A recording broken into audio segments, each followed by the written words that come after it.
All right, Coach, when you get settled, just an opening statement on getting ready for this weekend.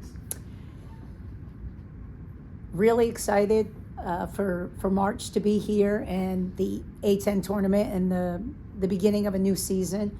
And so just, coming off the high of winning a conference championship and then, ending that and really focusing the team on the next season.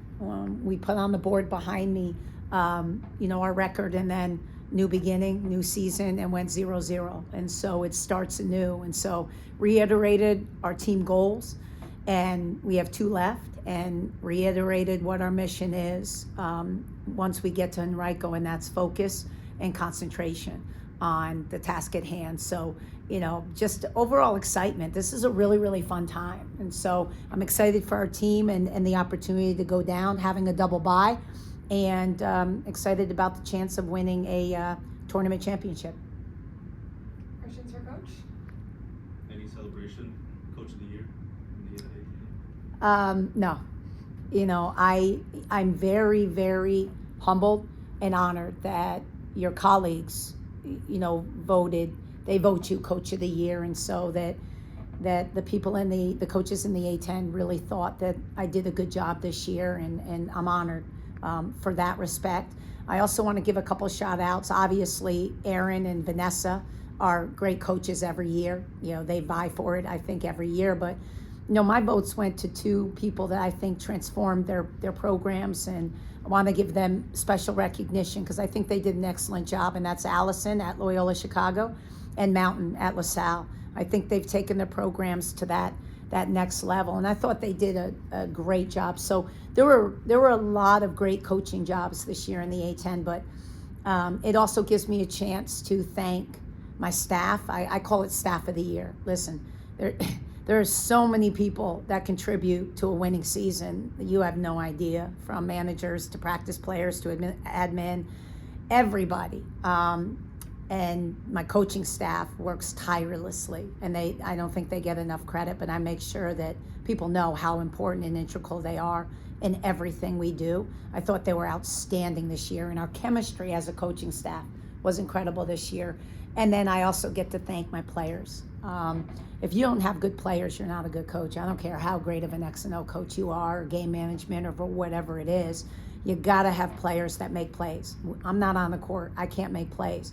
And I have an absolute stud of a team that made me look and made our staff look really good this year. So, I just want to thank them for giving it their all and contributing to such a great season and making their head coach look really, really smart.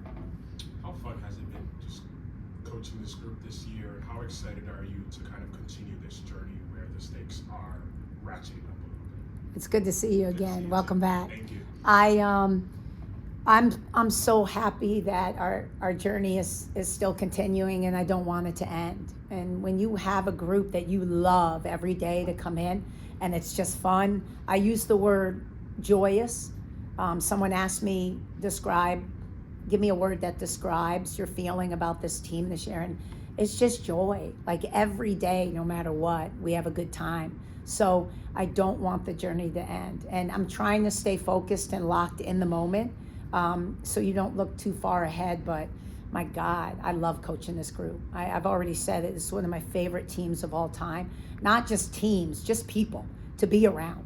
All of it. The managers, the practice players, my admin, support staff, players, everybody. I love being around them, and we have that chemistry, that special group. So when you have that, of course you don't want it to end. It's like magic. And so I want to keep this ride going for as long as humanly possible. You have you're the hunted, essentially coming in as the one seed, but there's a hunger about this team because, you're trying to achieve something that hasn't been done in a while. But, with everything as being the hunted, there's a hunger of wanting to play for each other. So with that sense, just how calm are you as a coach knowing that when adversity does strike, this group who's come together all season can come together and figure it out? I think what this season has shown me and our staff is that, this team can handle adverse situations. They're very fluid. They adapt pretty quickly. And, whether we've been the underdog, which we were, or whether we became the hunted, somewhere throughout the season, it shifted. The X went on our back. And I thought they handled it really, really well because of their ability to focus on their goals, not external factors, not anything that just doesn't matter. The small things don't matter. It's the big thing that I have their attention, and they're very, very committed to that. So, whether we're the hunted or we're the underdog, it doesn't really matter to them. They have their goals, they have it in focus and what they want to attain. So I trust in that. And I trust in their love for one another and their ability to play for one another. They do not want to let each other down, and they do not want to let the coaching staff down, the university, our fan base. They're a really, really good group of young women in that respect, that they're very prideful and they play for something. So when you believe in that as a coach, it gives you a sense of calm, and I really do. They'll give you everything they have. It won't be from a lack of effort or a want. It may be from a lack of shooting or a turnover, but I don't worry right now. I think we're locked in. I think the regular season and the preseason non-conference really prepared us for this moment of what we're about to experience in the A10 tourney. So I feel confident, and again, I'm confident because we're prepared. You go. Go. You go. Sure. Two Okay. gentlemen. Yeah. Going off of Kevin's question, I know each team is different every year, but that experience, of course, going to the A10 championship game last year, is that something as a coaching staff you guys have talked about and used as motivation as you embark on another tournament run? I think experience plays a key factor in, learning and having success and failure, and being able to prepare not only yourselves as a coaching staff, but your players. So I think last year's championship game, yes, it does. The year before, I don't think we went to the championship last year. It was 2 years ago. It really kind of shows you what those 3 days are like, and what did we do after that second game that we could have done better from a preparation standpoint, from a coaching standpoint, from a substitution and game management standpoint. And it really, you turn the tables back and you evaluate. And so I think the experience of going there for some of them is invaluable. We've had some kids that were on that team that are in this room. And so, yes, experience always helps. And especially for me as a coach, I learn from failure a lot more than I learn from success. So it's invaluable. You'll tweak things, you'll learn, you'll take the good, you'll take the bad, throw it in a pot, mix it up, hopefully have a better game plan the next time you're in preparation for trying to get back to that championship game. The double bye is a wonderful advantage if your kids need rest, or if any of them are nursing any nagging injuries. But we saw in the college football playoffs, the teams that get the byes, with the exception of Indiana, really struggled. They're playing against a team who already took a little tread off the tire, was ready to go. How do you make sure that your kids are sharp right away in the quarterfinal? Again, the key is do what we do in preparation. I don't necessarily love the double bye. I like a single bye. I don't necessarily, I don't want any, I want some kind of bye, but I think it's, how you approach it with practice. We'll have a really hard practice today. We'll start to gear down, but we have a practice on Thursday down there at 3:00, and it's all systems are go. Make sure you do not have rust, and you're going to have a little nerves when you start that first game. You're going to have a little rust because you haven't shaken it out yet. The team you're playing has. So in past, if I can think of my past tournaments, it's taken us a little bit to get started. But again, I trust this team. They understand, how to get the engines going and revved up, and how we need to start games. So it's just a matter of that first few minutes, blowing it out, getting that second breath, getting the jitters out, and finding your rhythm relatively quickly. So before the first media, I hope we settle down and we find our rhythm. If need be, best case scenario, no, we're showing up ready to rock and roll, like we have something to prove, and we're playing for something. And so when you have that in mind, it can control your physical and your mental well-being a lot of times. Is when you want something so bad, there is no rust, you're coming out like gangbusters, ready to run that ball down someone's throat. So that's what I'm hoping happens as soon as we take the floor on our first game. Yeah, how important are those first 4 minutes when you've had this much time off? When you've got a double bye and you're coming into that first game, for me, the key is to have them settle down, but playing at a really intense level, meaning you better be in a stance defensively, and our pace better be just what we do. You those first 4 minutes, you want to make sure they're focused on take care of the ball, run everything at pace, rebound, and defend our personnel accordingly, our game plan. When we do those things, we're a very, very good basketball team. So I never leave that core. And above all, you better show up like a warrior and compete. You better take that floor like you want to take someone's head off. That's how you show up, and then you focus on who you are and how you do things. And that's our focus. It's been our focus all year long. Coach, I got a couple questions from Bob Flynn. He's going to be covering you guys down there in Richmond. From a psychological standpoint, what can you say about your team's response at the end of the year after taking a couple conference losses? I think I was really pleased with when we dropped a couple losses.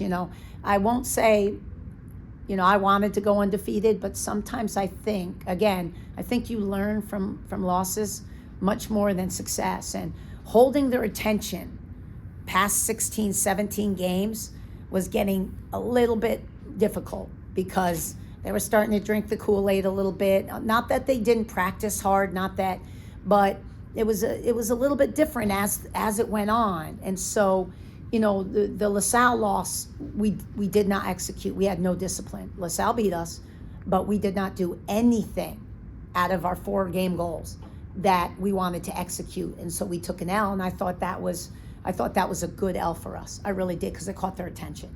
We come back, we beat Fordham handedly at home. Blizzard hits, and we go down to Richmond without any practice. 3 days. And people don't understand, well, what do you need to practice for? Let a football team sit in their dorm rooms for 3 days straight with no cardio, nothing. You don't leave your room. So, and then go down and play one of the best teams in the league. That's just not who I am. I'm a big preparation person.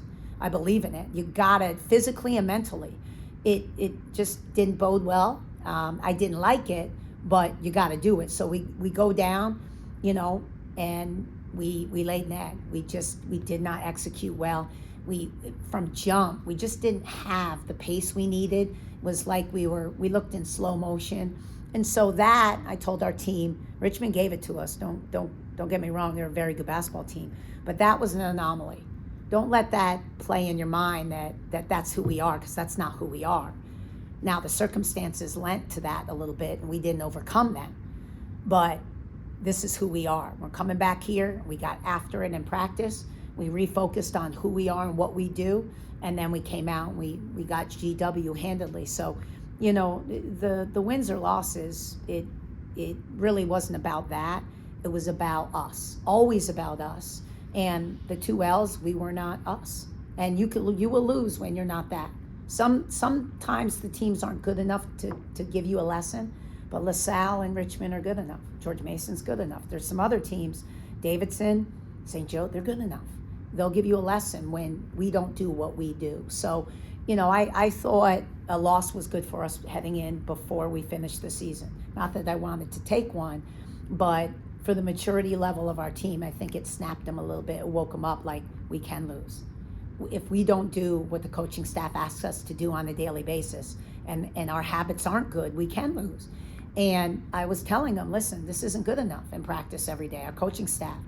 And then they saw it translate on the floor. That will always grab a player's attention if you want to win. You mentioned how you like being around your staff and your players a lot. Can you just expand a little bit more about what kind of the daily routines that kind of build this team together? I don't necessarily think it's the daily routines of, we wake up, we come in here, we have film, we go to practice, we stretch, we have weights. every day. They have study hall, blah, blah, blah. That's the routine. That can get old very quickly.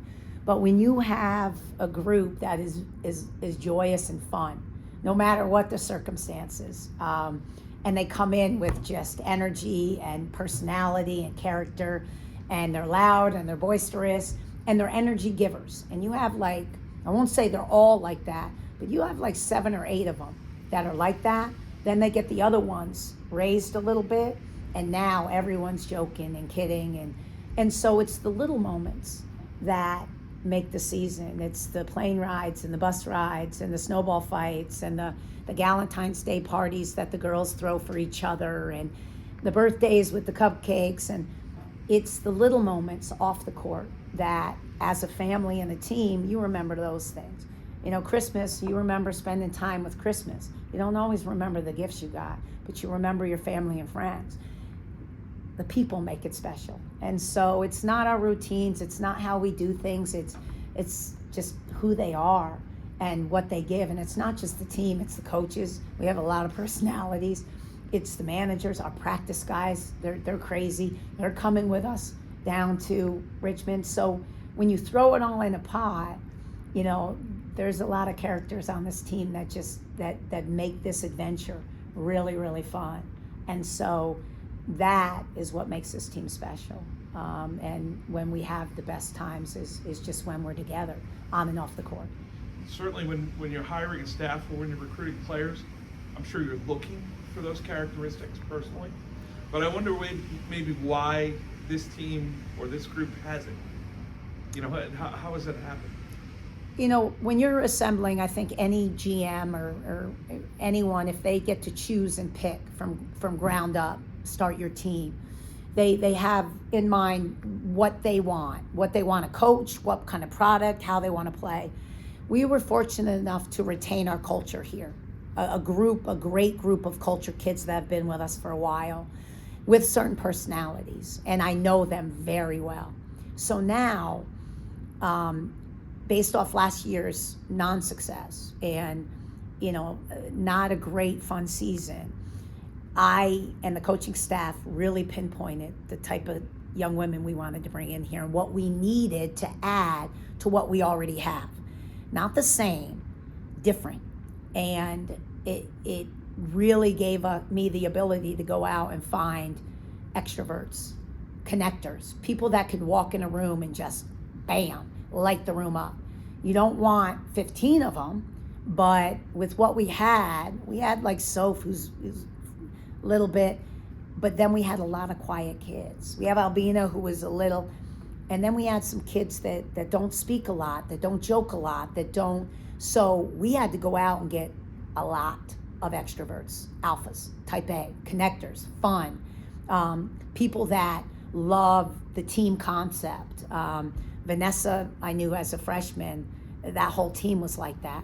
I knew what she was going to be. We brought her in. I had to get Brooklyn. That was the one. And she also pours into everyone to get them to loosen up. So all the kids that were so tight, they suddenly became a little bit of Brooklyn. Tavi, a character. Val, a character. So I was able to go get the pieces to throw in with what we already have, which was an extremely strong culture and knew how we do things here. That they would get the ones who came, no, this is how we do it. But the ones who came would say, I know that's how you do it, but you got to do it with a little fun and a little joy. And so how we were able to mix that, I didn't have to get 12, 15 new players. You get that, it's really hard to know, no one knows your culture but you. So we were blessed that we were able to retain, and we were blessed we were able to find those pieces to add to the mix that really give you a full pie chart, not just half the pie, the full pie chart. And that's what makes this team so special. It just seems so delicate, and also in the modern NCAA landscape, it seems so difficult to do.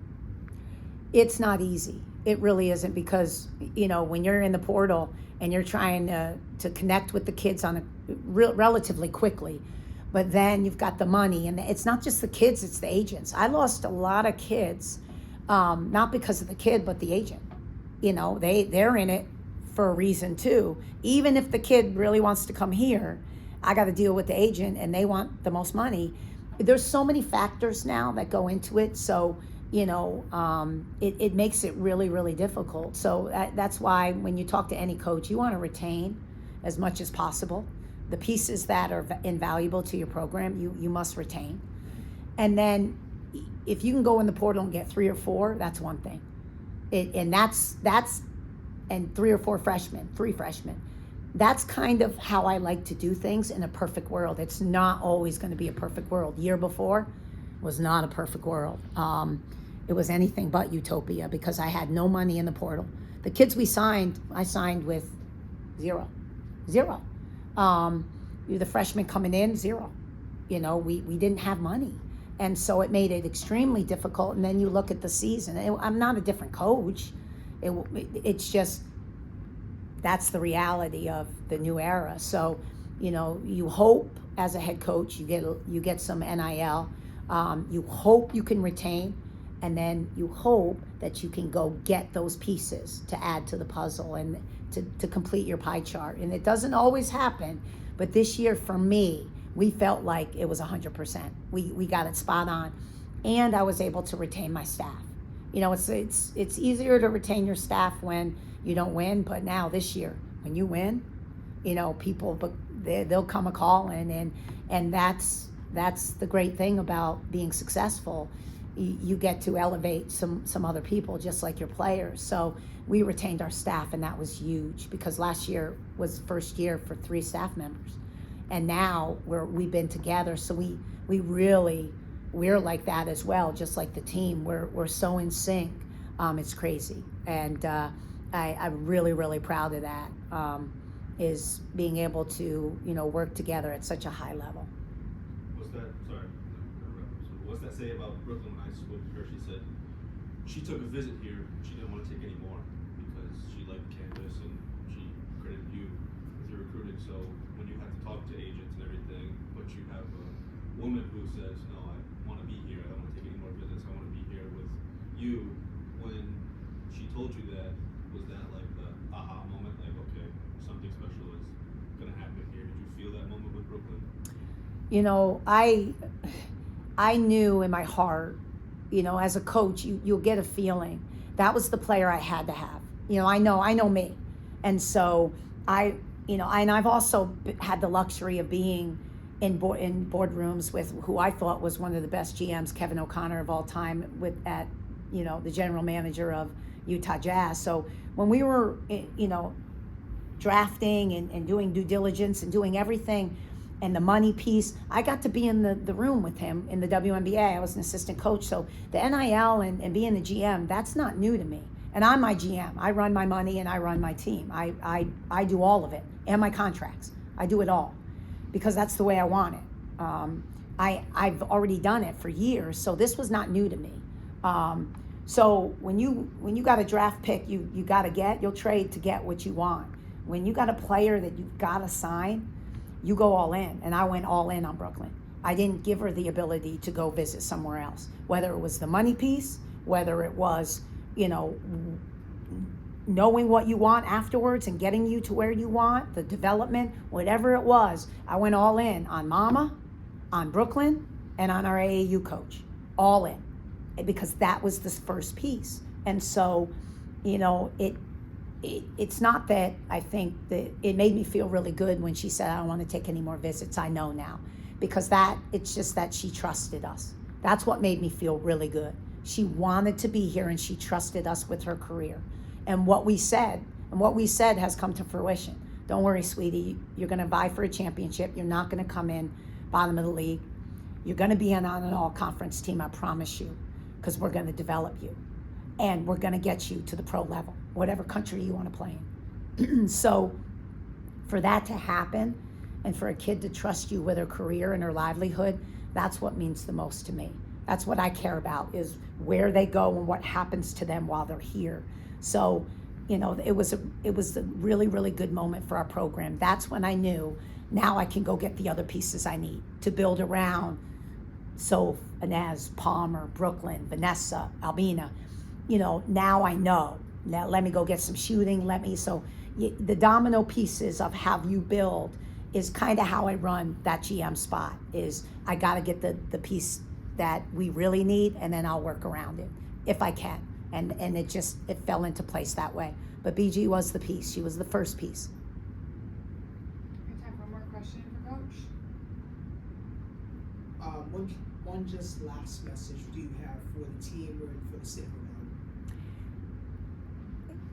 I want the state of Rhode Island. First, I'll start with the University of Rhode Island. I hope they're proud of us. We're going to go down to the A10 tournament. We're going to represent URI to the highest standard we possibly can. I know they're proud of us. Everyone, believe you me, this university supports us in every way, shape, or form. To our state and our fans, again, we're going to represent the state of Rhode Island and put it on the map like we always do. Moving forward, our team, we're going to go down there. We're going to play for each other with the goal in mind that we're going to come back here with a chip, with a trophy. That's always been the goal, and we're going to take it one game at a time and have fun doing it. I want this group to go down there, believe in each other, play for each other, but enjoy the moment every step of the way. And I say this, and I'll say it out loud, is I'm going to have fun coaching for a change. I'm going to go down there, no pressure. I'm going to go down there. I'm going to coach them to the best of my ability, but I'm going to enjoy the moment. I'm going to have fun doing it every step of the way. So we're united, we're together, we're focused, and now we just got to go down and execute 3 games in a row. Great, thank you all so much. Thanks, Have a Tammi. great rest of your week and rest All of your right. day. Thanks, guys. Thanks so much for coming out.